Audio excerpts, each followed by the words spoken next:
are Locked On Packers, your daily Green Bay Packers podcast. Part of the Locked On Podcast Network, your team every day.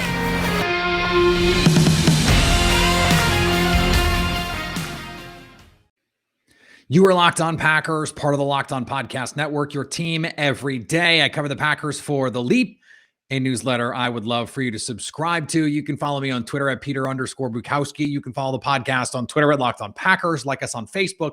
Subscribe to the podcast, iTunes, Spotify, Google Podcasts, wherever you find podcasts, you will find Locked On Packers, the number one Packers podcast on the internet, and the show for fans who know what happened. They want to know why and how. The Packers wasted little time in figuring out what comes next with their offensive coordinator position, and we got some insight into the planning for the offseason, at least as it relates to Aaron Rodgers.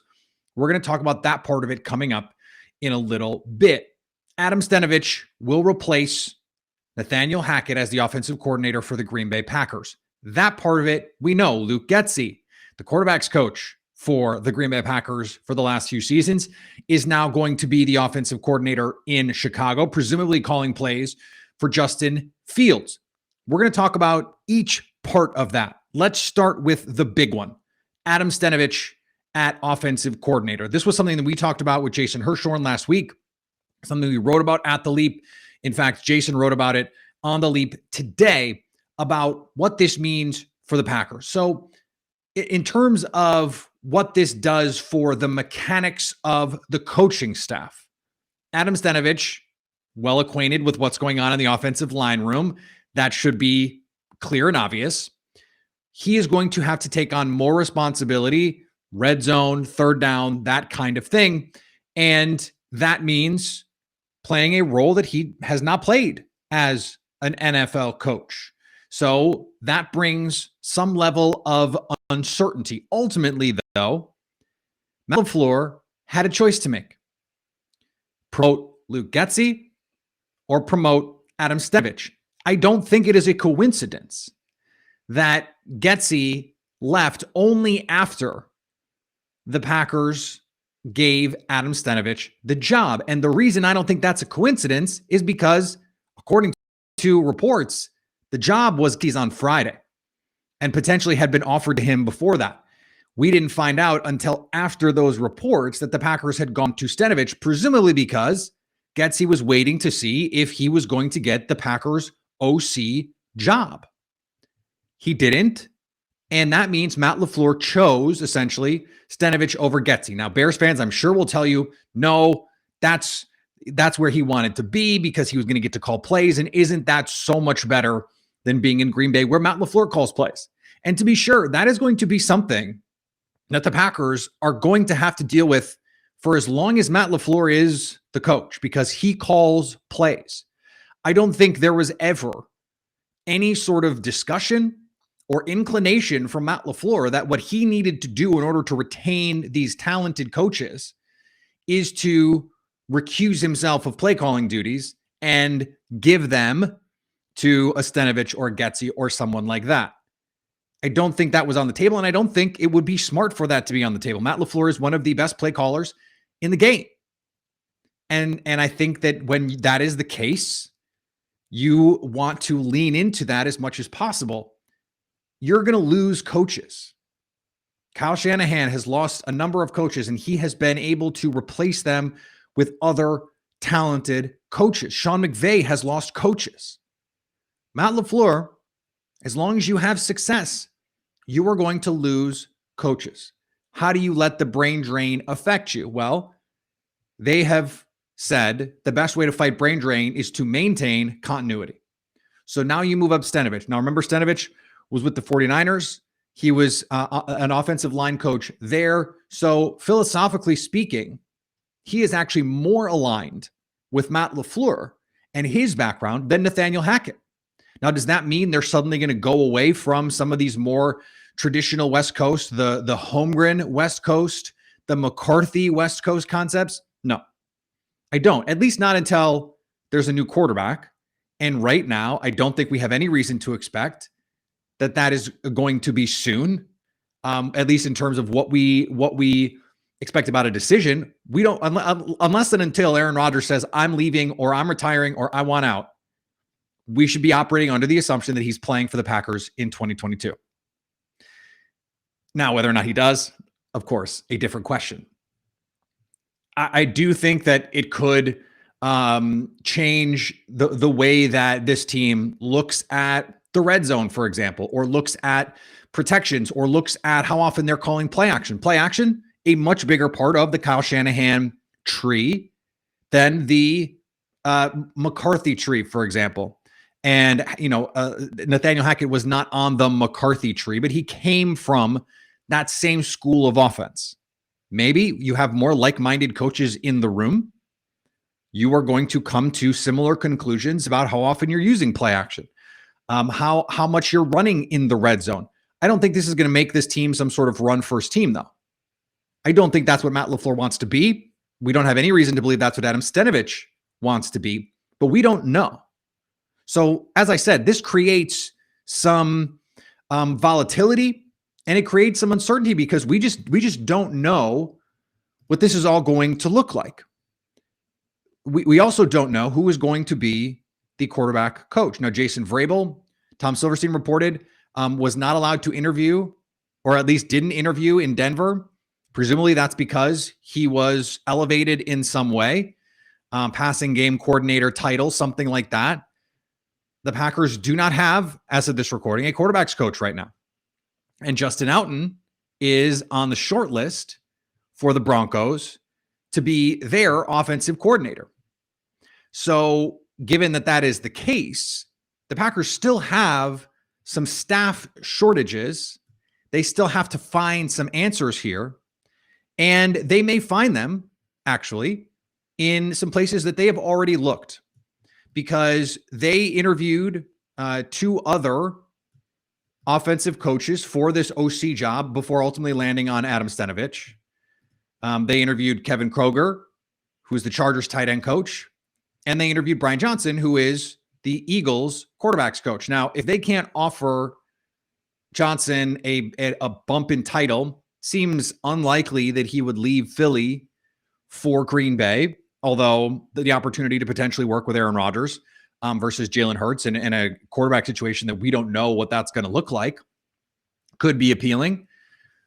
You lose, maybe you can convince Kevin Kroger to come over and be the run game coordinator with an elevated title, tight ends coach and run game coordinator, something like that. We don't really know at this point what the options are going to be. Can you get someone to come in, a hot name? Can you get a Joe Brady to come in and be your quarterback's coach for a year and just sort of rebuild, reassess, and then go from there? You're a quarterback's coach in Green Bay for Aaron Rodgers, and you can do what Luke Getsy did, and you can be a play calling offensive coordinator or go back to college and be a head coach if that's what he wants to do. The quarterback coach part of this is interesting because we're not sure we know who the quarterback is going to be. So how desirable a spot is it going to be for a potential coach to come in and say, yeah, I want to be there? Now, there could be a coach who is really excited about Jordan Love.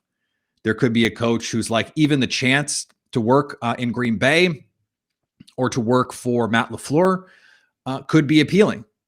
I think that is certainly within the realm of possibilities.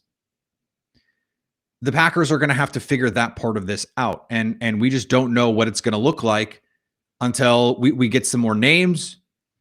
I would assume they want to get this done sooner rather than later because teams are hiring. Josh McDaniels now in Las Vegas. We're hearing rumors that as of this recording, Jim Harbaugh is in the mix in Minnesota in a job that he covets. We know Matt Eberflus in Chicago right now, which Bears fans are very excited about. And there are still openings. Brian Daboll goes to the Giants. Miami still doesn't have a coach. New Orleans still doesn't have a coach. And so, Minnesota, until they hire Harbaugh or someone else, they don't have a coach. You need staffs. And so the Packers, if they want the pick, they would probably like to move quickly on some of this stuff. How does that affect the way that they plan for the rest of the offseason? That's something that we don't know for sure, but it's certainly something that has to factor into what they want to do. Hey, we think we can keep Aaron Rodgers and Davante Adams. That is part of the pitch to potential coaches. Hey, we're going to be okay. Now, whether or not that's actually true, yeah, we'll see. Today's episode is brought to you by our friends at Built Bar. Built Bar is the best tasting protein bar ever. It's the protein bar that tastes like a candy bar, and it makes it easier for you to feel like you're putting good stuff in your body while also eating something that tastes delicious. I ordered a box of the coconut brownie, and I had got them a couple months ago, almost a year ago now, and I hadn't had them in a while. I forgot just how delicious they are. I mean, I was like blown away all over again at how good they are. If you think that's hyperbole, go try them. I'm telling you, go try them. They are unbelievable. And yet high in protein, high in fiber, low in net carbs, low in sugar, low in calories. It's everything you want from a food because it tastes great and fuels your body. Right now, use the promo code LOCKED15 to get 15% off at built.com. That's built.com. And use the promo code LOCKED15. And thanks to everyone who makes Locked On Packers their first listen every day. We love starting our day with you. We hope you love starting your day with us. Okay, Ian Rappaport, you may have heard of him, reporting that Matt LaFleurs and Aaron Rodgers met following the end of the season. And rather than getting on a plane, this is Rappaport's phrasing now, rather than getting on a plane and going to LA, presumably Rodgers' plane, he stayed. Rodgers stayed in town and met with people in the organization, staff. You would think Brian Gutekunst or Mark Murphy or lieutenants thereof. Matt LaFleur, I'm sure Rodgers wanted to know who the coaching staff is going to be. What is the plan financially? And I think it's important. Andrew Brandt, friend of the show, tweeted out, as someone who managed that cap for a decade, don't listen to the drama. There are the doomsayers and the chicken littles who are going to tell you, mostly fans of opposing teams, but plenty of cynical Packer fans, that Green Bay can't do anything with their current cap situation. It's not true. But if you're Aaron Rodgers, you certainly want to see what they're going to say. You want to know that they're having a plan because he's not in those meetings. He doesn't know what Russ Ball is thinking about how they're going to manage the cap. He doesn't know what Brian Gutekunst is thinking about which guys are core to what they want to be. But you know what he does want? Say or input. He wants to be able to say, hey, Devondre Campbell, whatever we need to do to keep that guy, let's keep him. Or Rasul Douglas, he is vital to what we do. Let's try and keep him. Or you know what? This guy, and I don't want to use anyone because we don't have a good example for this, but maybe there is a player that Rodgers is just like, we can replace that guy. I don't even want to speculate with a name because it becomes inflammatory and all that stuff. But like this is part of what Rodgers wanted. And the fact that he is actively engaging with it is in itself a good sign for the Packers. Now, that doesn't mean that he's going to stay, but it at the very least means he is giving the Packers every opportunity to say and lay everything out. This is what we want to do. This is how you fit into it. This is what Rodgers said he wanted. He wanted to know all of this stuff. This is part of the increased communication between the team and the quarterback. This is stuff that they probably should have been doing for a long time. Now, that also could make it more painful for someone like Randall Cobb if he's no longer on this team next year, because he knows that Aaron Rodgers had these meetings, that Rodgers had some level of input on whether or not Randall Cobb is going to be back with this team in 2022. The Packers did what you're supposed to do, but I think it's more telling that Rodgers did this. And the way that Rappaport reported it, Rappaported it. We'll work on it. He made it seem that this was sort of Rodgers' idea, that this was his agency in this, is saying, I'm going to stick around. Let's talk. Let's figure this out. Now, you know what would make this all a lot easier?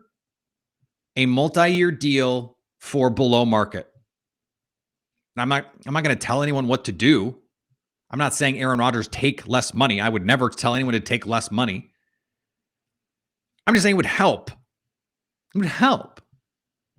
The best way for them to alleviate the cap pressures that they're currently under is for someone like Aaron Rodgers, who's made hundreds of millions of dollars in his career, to say, yeah, at the back end here, so we can try and go after a Super Bowl and keep a Devondre Campbell, a Rasul Douglas, maybe a Randall Cobb, a Billy Turner, an Adrian Amos, guys who could otherwise be on the chopping block.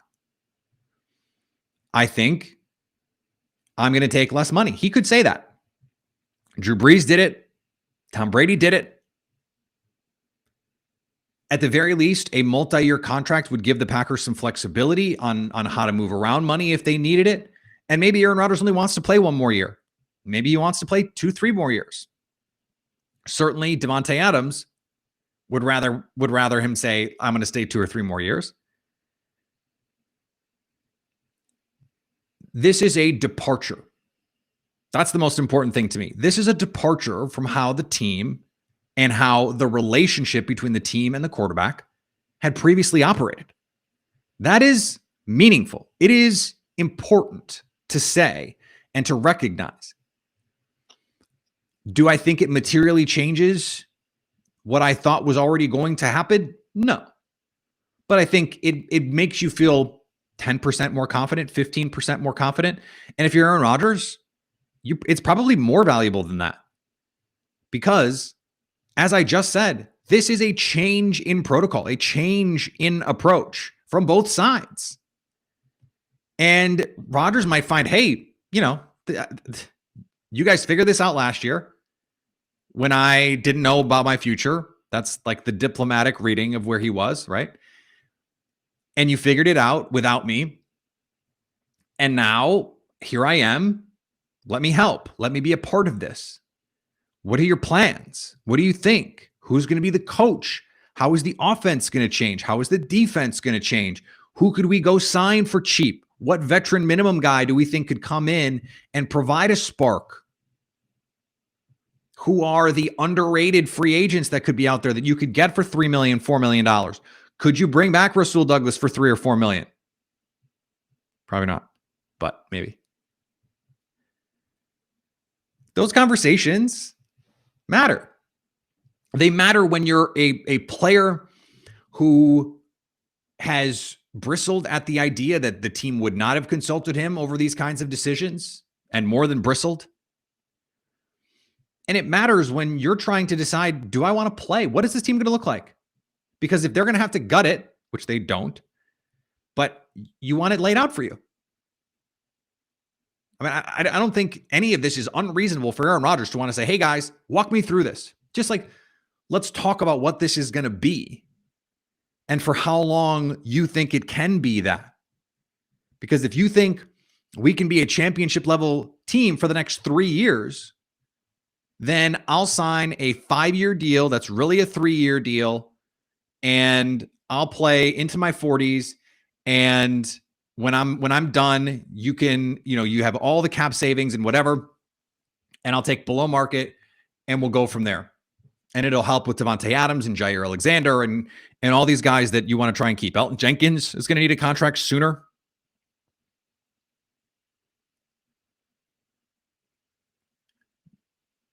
Does it change the outcome? No.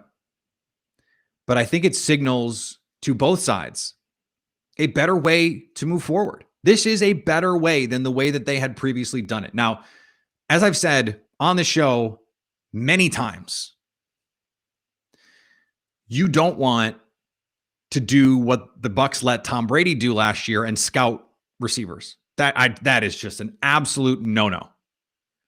Now, I do think you could let him do what he did last year and say, hey, I think we need a slot receiver. By the way, they drafted one. He wasn't very good. And they signed one or traded for one. I think that's useful. Saying, hey, I think this offense could use this, rather than saying, hey, this prospect I like. No. And by the way, Jalen Darden was a nothing player for the Bucs this year. And now Tom Brady, at least as of this recording, not going to be back. So they let a guy have input on a player who he played with for one season. And now the Bucs have him on the team. Now, I liked Jalen Darden coming out. I thought the Packers could have used him in interesting ways. And it's not like they used a high pick on him, but the fact remains, I'm not letting the quarterback pick draft picks. That is not his. It is hard enough for the scouts to figure out who's good and who's not. Now, 2 years ago when Rodgers said, I think we could really use a receiver early, I think that bears a conversation. Hey, we do too. And the Packers did, by the way. They really liked some of those guys. They really wanted some of those guys. They really wanted Justin Jefferson. They tried to trade up for Justin Jefferson. They couldn't get up high enough. But they could have communicated better with, hey, just so you know, there's this kid we like, and if we draft him, it doesn't mean we're done with you. It just means we really like this guy. Just so you know.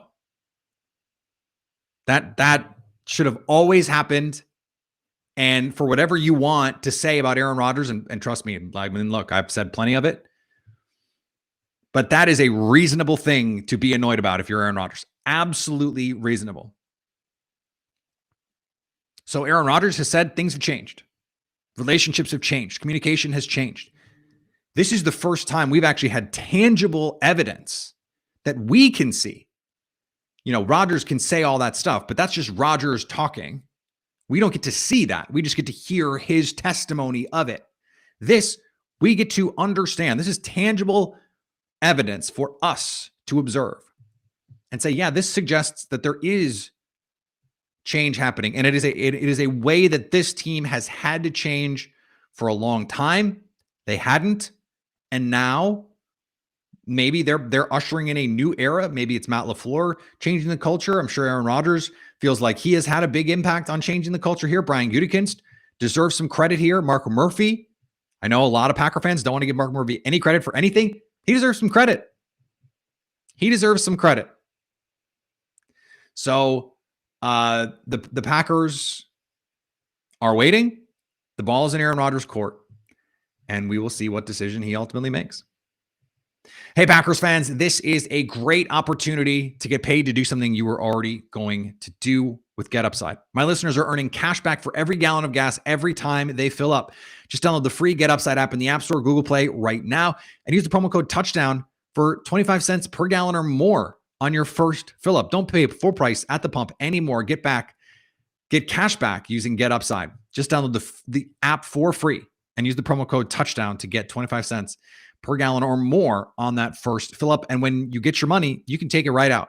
Put it in your bank account, put it in PayPal, e-gift card, Amazon. Why not? You're going to do it anyway. You're already going to fill up your car with gas. Why not get a little money back in your pocket for doing that thing? Use the promo code TOUCHDOWN with the free GetUpside app to get 25 cents per gallon or more back on that first fill up. I do want to touch on the Tom Brady news. And I do because I think it matters for the Packers. The Buccaneers were one of the boogeyman teams looming this season for the Packers. Beat the daylights out of them twice last year, really, or at least 1.5 times. Tom Brady is Tom Brady. That defense seemed to have a lot of answers for Aaron Rodgers and what the offense wanted to be. And he's gone, we think. And the dunking on Adam Schefter, while hilarious, seems like a formality, seems like semantics. He wasn't officially retiring yet, but he plans to. Ian Rappaport, multiple sources told Ian Rappaport that he still plans to retire. This is more about timing. This is more about when and the announcement and all that stuff. Without Brady, you look around the NFC, and okay, the 49ers are the 49ers, and they are a boogeyman team for the Packers right now as well. Although the Packers, man, they had plenty of chances to beat that team, and they outplayed that team on offense and on defense. And they lost it with just some crazy shenanigans on special teams. And that happens. And we have to accept that happened. But the Packers are better than the 49ers. The Packers showed they're better than the Rams.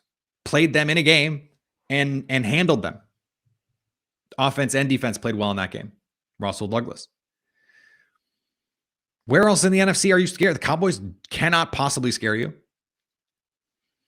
NFC South is a barren wasteland now. Sean Payton out in New Orleans. We don't know who the quarterback is going to be there. The NFC is in full rebuild mode.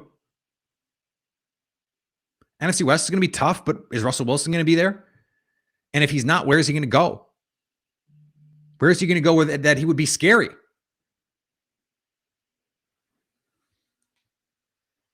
I don't know. So the NFC is going to be open. And if you look at the futures odds, Packers are still the co-favorites in the NFC. They were the co-favorites with the Bucks. I haven't looked since the announcement of the Tom Brady news, but that was last week. That was after losing to the 49ers and after the Rams won. They were still shorter odds to win the Super Bowl in 2022 than the Rams and the 49ers, who are both playing or both played this weekend. They're not both still playing. That's not how this game works. And the schedule is, I mean, look, a lot can change between now and next September.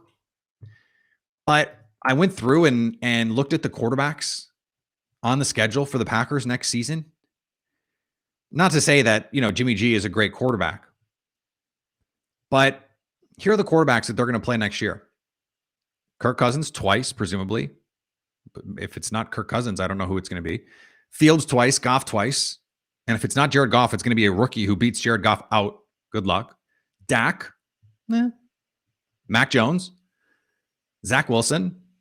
Ryan Tannehill. Matthew Stafford. Tua, maybe. Daniel Jones, presumably, but could be someone else. Not great. Jalen Hurts, maybe. Might be Russ. Josh Allen. Okay, that's a tough one. Washington football team? Don't know. Tampa Bay? Don't know. Maybe Jimmy G. Not exactly a murderer's row of quarterbacks. Now, again, they just lost to a team that doesn't have a murderer at quarterback. And it's not like he did anything to Green Bay in that game. But I think that speaks to the opportunity that this team has once again. The sky is not falling. What happened sucked. Terrible. Inexcusable. And there's plenty of blame that can and should go around across the organization. But running it back, they can win 12, 13 games again. Now, that doesn't mean anything until the postseason. But I also don't buy this like, well, if they had played in a tougher division, they'd be more hard. No, the 49ers did not beat the Packers because they lost to the Cardinals twice and lost to the Seahawks twice. That's just silly. It's just shenanigans. The Bengals played in a crap division too. I don't want to hear it. The Browns, not an impressive team. The Ravens were brutal all season, played with a backup quarterback half the year, injuries. And the Steelers, they sucked. Come on. That was a bad Steelers team. That was not a good division. And the Bengals were in the AFC Championship game. So I don't buy that as an excuse or as a thing. Tom Brady went to 10 Super Bowls in 20 years because, in part, he could get to 12 or 13 wins every year by playing in a crap division. Stay in the crap division that's in flux, where your coach is the longest tenured coach, where everyone else is going to be starting out new. You've got a young quarterback, you've got a bad quarterback, and you've got a hilariously volatile quarterback. Who knows how much longer two of those guys are going to be there. Why not come back and just own this division again? Beat the Bears twice and then go try and get a little luckier in the playoffs. Sounds like a pretty good plan to me. All right, we're going to be back tomorrow. We will still have Zayu doing this week, but again, no opponent Thursday. The schedule changes in the offseason for those of you who are new to a Locked On Packers offseason. But we're going to have a lot coming from the Super Bowl. I'll be at Radio Row in LA for that. So that means a lot of fun we get to have talking about the Packers, talking about the teams in the Super Bowl and all the offseason drama that we are going to get into. Follow me on Twitter, Peter_Bukowski. Follow the podcast on Twitter, Locked On Packers. Like us on Facebook, subscribe to the podcast, iTunes, Spotify, Google Podcasts, wherever you find podcasts, you will find Locked On Packers. And anytime you want to hit us up on the Locked On Packers fan hotline, you can do that, 920-341-3775 to stay Locked On Packers.